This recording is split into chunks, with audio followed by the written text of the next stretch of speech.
और मैंने आज YouTube पे ट्रेलर देखा। जब आप सुषमा स्वराज जी का पहले से वो फोन पे बात कर रही है, वो शॉट आता है ना, आप दूर दूर से देख के कहीं नहीं कह सकते कि ये आवाज और ये तरीका सुषमा जी का नहीं है। बिल्कुल डिक्टो। सर प्रेस कॉन्फ्रेंस में मुस्बा ने उस वक्त सुषमा जी के बगल में बैठ के कहा था, पाकिस्तान मौत का कुआं है।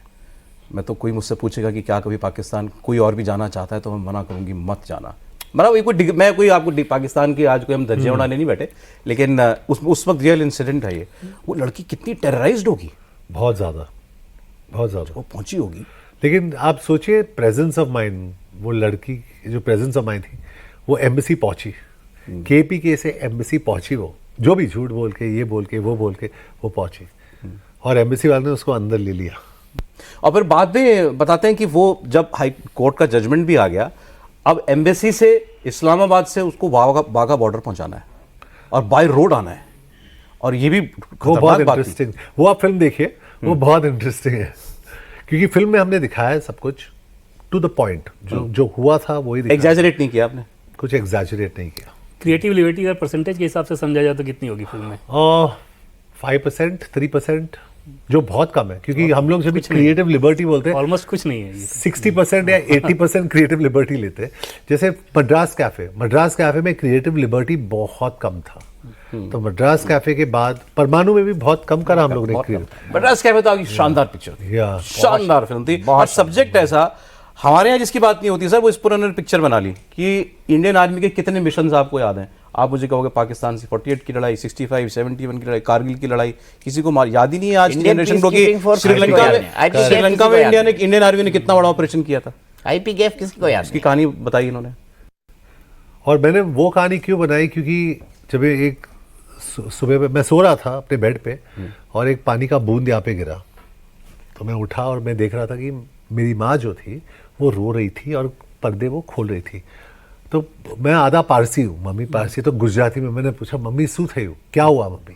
बोले नहीं, राजीव गांधी को मार डाला उन्होंने।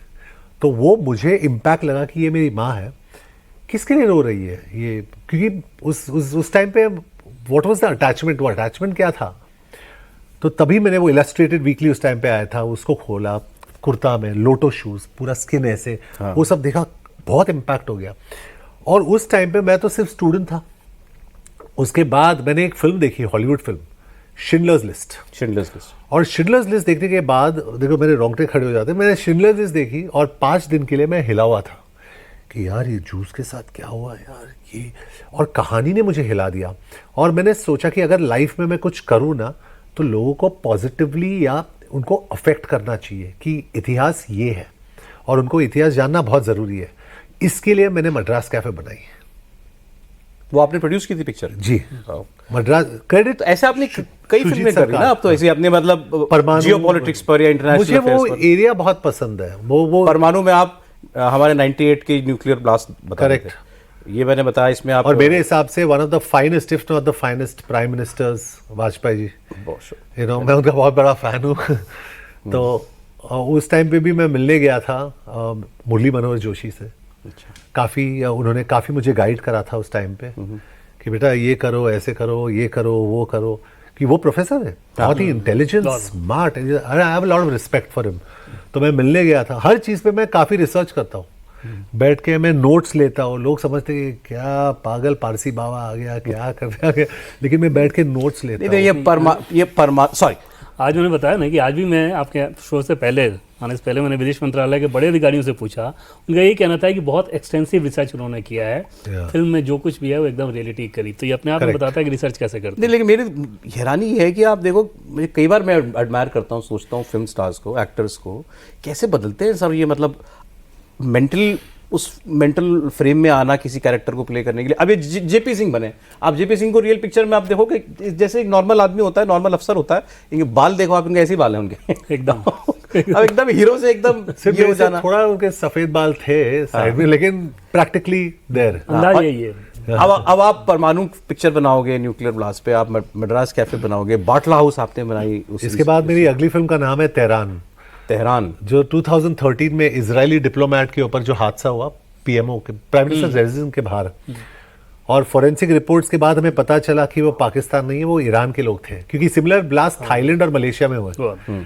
करेक्ट। बिल्कुल। तो उसके ऊपर मैंने कहानी बनाई है जो रेडी है, जो अगस्त के पहले शायद रिलीज होगी। बहुत अच्छी कहानी है।